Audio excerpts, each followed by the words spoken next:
Hello mga kabibig! Welcome back sa ating bagong YouTube channel. Ito ang pinakamaingay na YouTuber sa balat ng YouTube. Ako si Kabibig, mag-lebak-lebak na tongue with evidence. Ako po, heto na, humirit na si Sasrugando Sasot.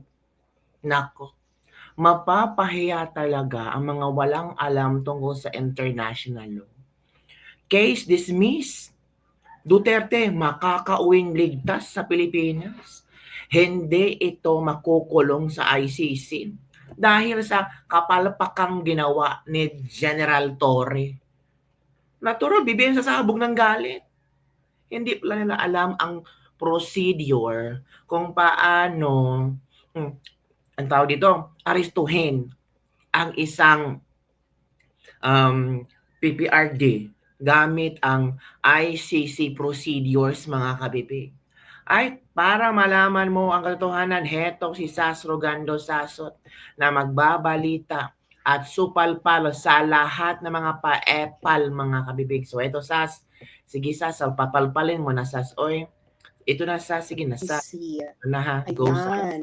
Mainit na mainit. Ito na. I-share nyo na po. Ito lang boses Sas ngayon. Principle na yan, na the rights of the accused will be respected at all times, all throughout the proceedings.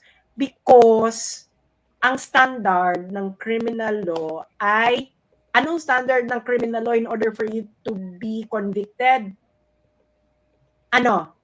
Proof beyond reasonable doubt. Hindi lang proof beyond reasonable doubt. Kailangan the entire proceedings has been fair. Okay? Ngayon, merong rules. Okay? May rules of court. Yung mga lawyers dyan, makinig kayo. Alam nyo ito, huwag tayong magmaang-maangan. Kahit yung mga dean dyan na, hindi ko na sabihin, pero may kapitbahay ako na nang molesta siya ng estudyante niya nung 80s. Anyway, meron yung rules, di ba may rules of court nga tayo eh. Papaliwanag ko lang kayo sa Pilipinas ha. And this applies to all criminal, in all jurisdictions. Okay. Yung procedural fairness, ibig sabihin, the entire procedure, dapat irespeto ito. Dapat, kasi nga dinideprive mo yung tao ng liberty eh. So dapat, meron kang justification kung bakit mo i-deprive yung liberty ng tao, and dapat, ito ay compliant sa kanyang karapatan. Okay? Lalo na accused pa lang eh. Duterte is still an accused person. Correct. Hindi po to prove, hindi pa po siya convicted. Correct. Kaya, yung buong karapatan niya, applicable. Okay? Only when you are convicted that your rights are actually curtailed. That's a very basic principle in criminal law. Kayo naman mga law din dyan. Don't use your emotions. Use your logic. Okay. Galing ni Sas. Now, ipapaliwanag ko sa inyo ang nangyari. Okay? Eto, malinaw na malinaw sa inyong lahat ang nangyari. Kayong mga police, makinig kayo. AFP, makinig kayo. Okay? I-share nyo ito sa mga sundalo ninyong kasama. Dahil yung commander-in-chief ninyo, inabuso kayo. Halok. Hindi sila nag-comply sa arrest proceedings mismo ng ICC. Ikaw, Enrile, makinig ka. Okay? Enrile. May mga pa-comment pa ka pa na international, hindi mo naman alam yung international law. Enrile, makinig ka nang may matutunan ka. Ito na. Okay. Eto bibigyan natin yung facts. Okay, facts muna tayo, facts. Okay, anong ginawa nila? Inaresto nila si Digong. Dinala saan? Dinala si Digong. Villamor Air Base. Saan dinala? Isulat nyo nga. Saan dinala si Digong nung inaresto siya? Villamor Air Base. Saan siya dinala? Saan po siya dinala? Si Digong nung inaresto siya. Saan siya dinala? Hindi ba sa Villamor Air Base? So, tama. Dinala si Digong nung inaresto siya by virtue of arrest warrant ng ICC. Dinala siya sa Villamor Air Base. Tapos nandun si Torres, binabasa-basahan pa niya ng right si Digong. Tapos si Digong ay isinakay sa aeroplano at inilabas sa Pilipinas, and the airplane now is going to on route to Rotterdam sa Netherlands. Okay, Rotterdam is just a city next to The Hague. Kaya sa Rotterdam yung dinala kasi I believe ang Rotterdam ang airport sa Rotterdam ang tumatanggap ng chartered flights. Anyway, so yun ang facts. may ICC arrest warrant daw. Kinuha si Duterte, dinala sa Villamor Air Base. That's a fact. Nakita niyo yung lahat. Correct. Ano ang arrest proceedings ng ICC? Makinig ka, Enrile, itong international law. Okay. Ano? Ito. Papabasa ko sa inyo. Article 59. Ito ang arrest proceedings ng custodial state. Ito ang batas. Enrile, itong international law. Makinig katanda. Hala. Article 59 ng ICC. Meron pong procedure of arresting an accused. Okay, meron. Batas ito na. Let's work under the condition na nasa jurisdiction tayo ng ICC. Kaya wala tayo sa jurisdiction, edi lalong mas mali yung pagkakareso nila. So, assuming for the sake of argument na ang Pilipinas ay under sa jurisdiction ng ICC, meron pong arrest proceedings ang ICC. Ano ito? Nandito ito sa Rome Statute, and really, magbasa ka! Magbasa kayo, PNP, magbasa kayo! Bong, wag puro singhot. Hulo! Article 59 ng Rome Statute. Anong sinabi ng Article 59.1? Ito ang procedure, procedure. A state party which has received a request for provisional arrest or for arrest and surrender shall immediately take steps to arrest the person in question. Ano ibig sabihin yan? Pag naka-receive ka, arrestin mo kagad. Correct. Correct. Sabihin natin, correct yung ginawa nila. Inaresto nila, nakatanggap sila ng warrant of arrest, inaresto nila. Pero may next step, mga friends. May next step pag inaresto mo. Ano ang step 2? Step 2, a person arrested shall be brought promptly before the competent judicial authority in the custodial state, which shall determine in accordance with the law of the state that 1, A, warrant applies to the person. 2, the person has been arrested in accordance with the proper process. And C, the person's right have been respected. Step 2 pa lang tayo. Anong sabi nito? Tatagalogin ko. Pag ikaw ay inaresto, anong dapat ang gagawin sa'yo ng arresting officer? Dadalin ka sa harapan ng competent judicial authority. Ano? Ibig sabihin, si Digong dapat dinala saan? Sa hukuman ng Pilipinas. Sa harapan ng hukuman ng Pilipinas. Pero anong ginawa nila? Saan nila dinala si Digong? Sa Villamor Air Base. Kailan naman naging korte ang Villamor Air Base? Napakalinaw dito, mga engot kayo. ICC law ito. Ito ang ICC procedure. Ito yung pinagmamalaki ninyo, violate nyo yung law. Number 1 violation. Hindi nyo dinala si Digong sa harapan ng competent judicial authority. Yung competent judicial authority na yun, which is ang ating korte, dapat ididetermina ng competent judicial authority ng Pilipinas na 1, na ang warrant ay nag-a-apply kay Duterte, and number 2, na yung naaresto si Duterte has been accordance with the proper process. Was it proper process? No. Hindi mo nga dinala sa harapan ng competent judicial authority. Torres, tanga ka. Tori, kasalanan. Ikaw ang may kasalanan nito. Ignorance of the law. What? Excuses no one. Nasa batas ng ICC, Torres, Bongbong Marcos, na pag inaresto mo, may inaresto ka na may warrant of arrest from the ICC, dadalhin mo yung inaresto mo dapat sa harapan ng competent judicial authority sa bansa mo.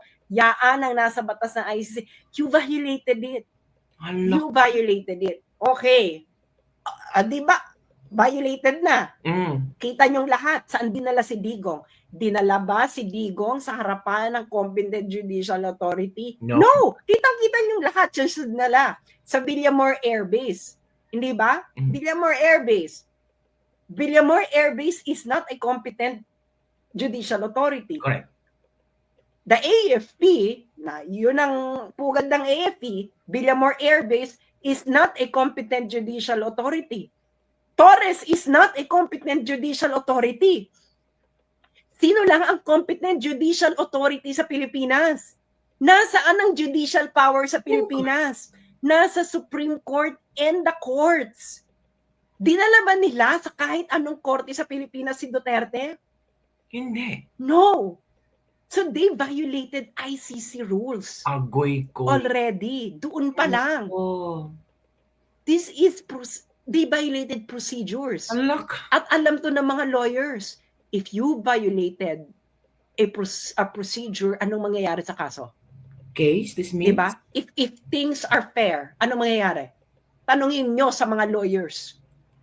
Case Tanungin ninyo sa mga law din.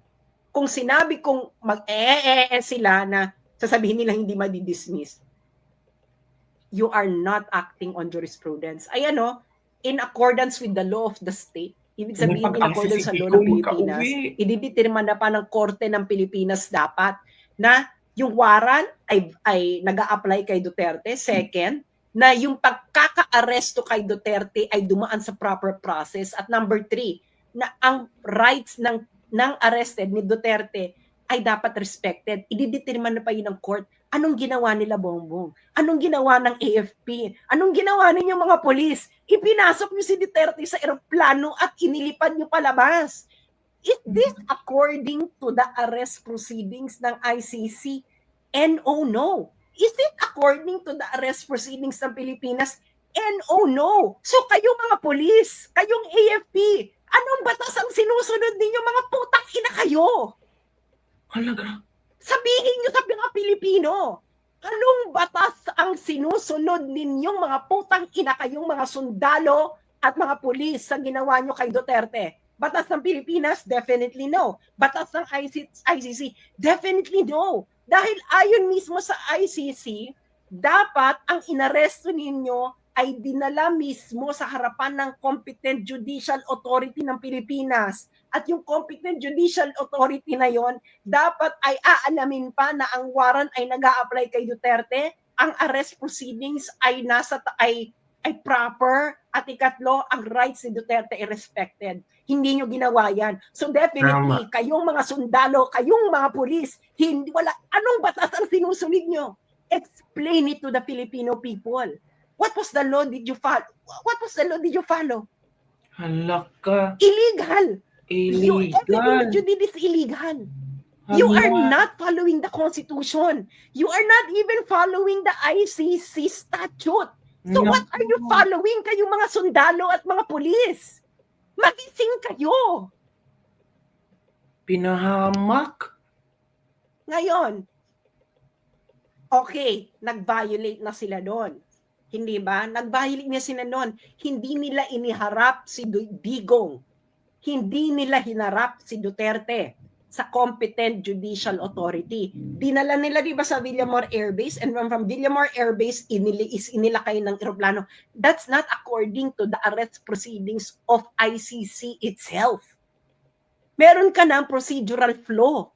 Kayo ang nagkamali. Kayo mga pulis, mga sundalo, wala kayong batas na sinusunod. Naku, kasi Mahiya kayo sa mga anak ninyo, sa pamilya ninyo, at sa bansang Pilipinas. Anong batas ang sinusunod ninyo? Ito ang batas na umiiral sa arrest ni Duterte.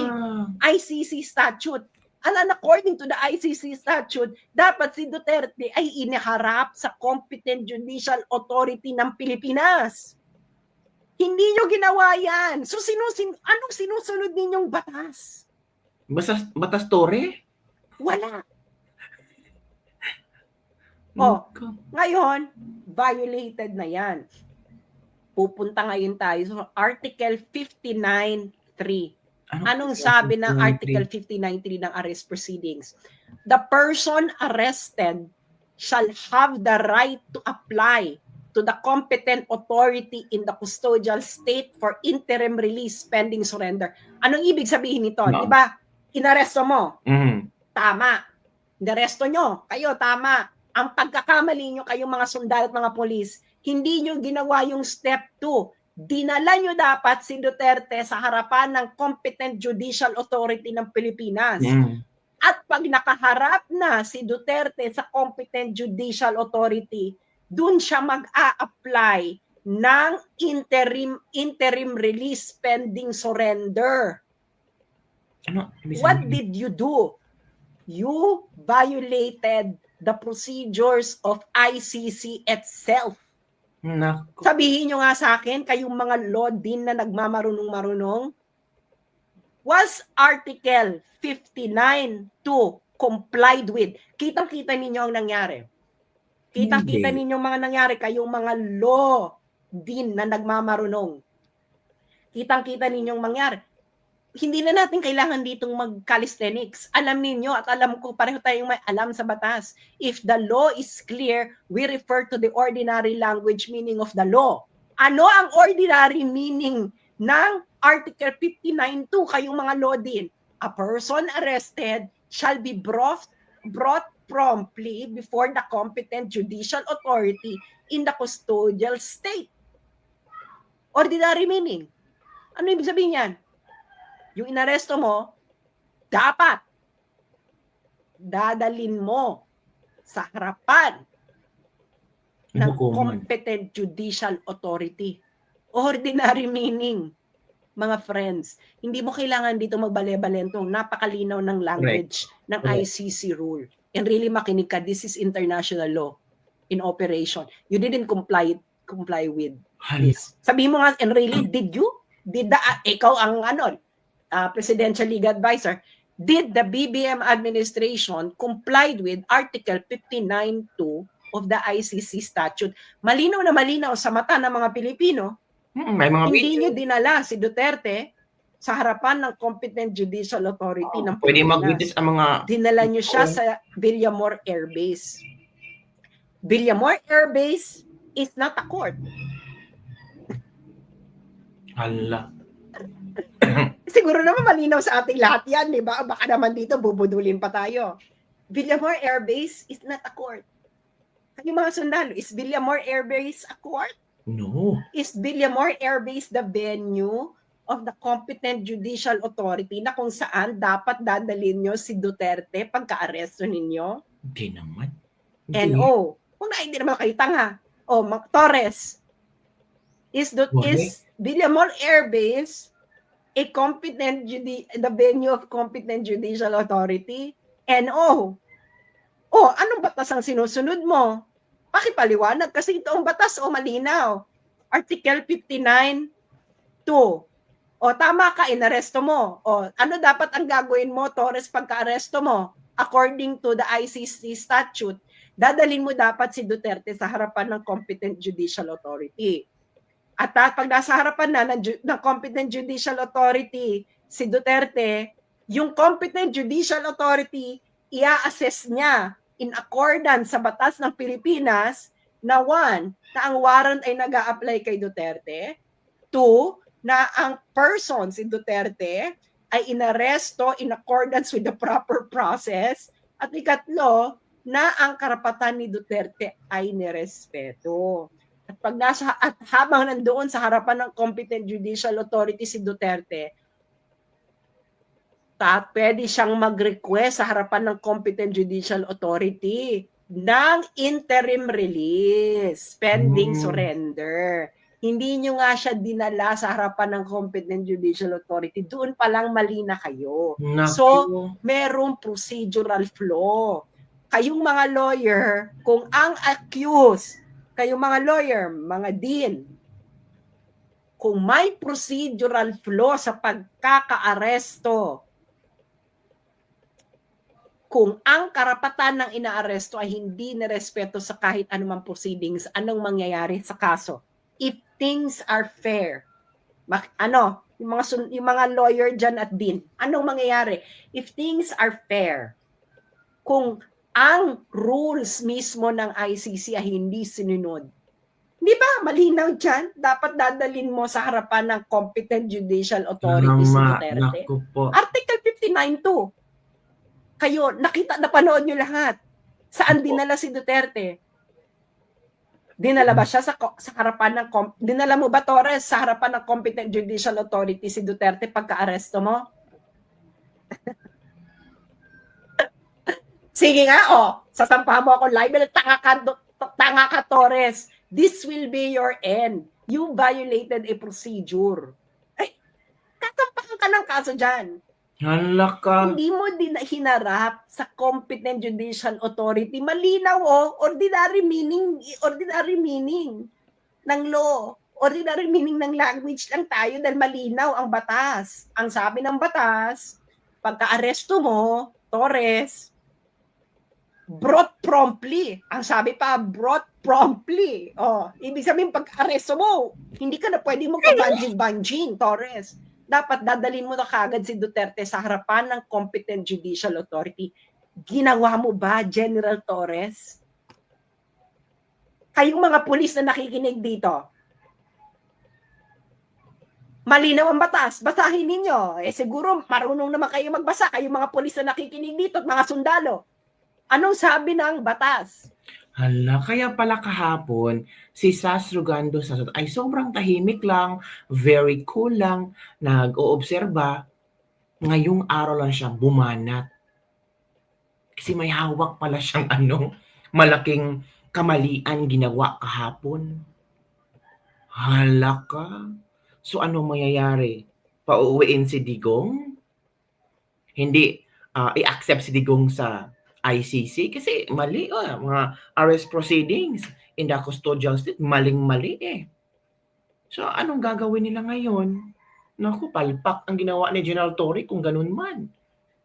So yan ang kabibig ang ating latest Libag-Libag for the day. Ano ang iyong komento tungkol dito sa pasabog ni Sas Rugando Sasot?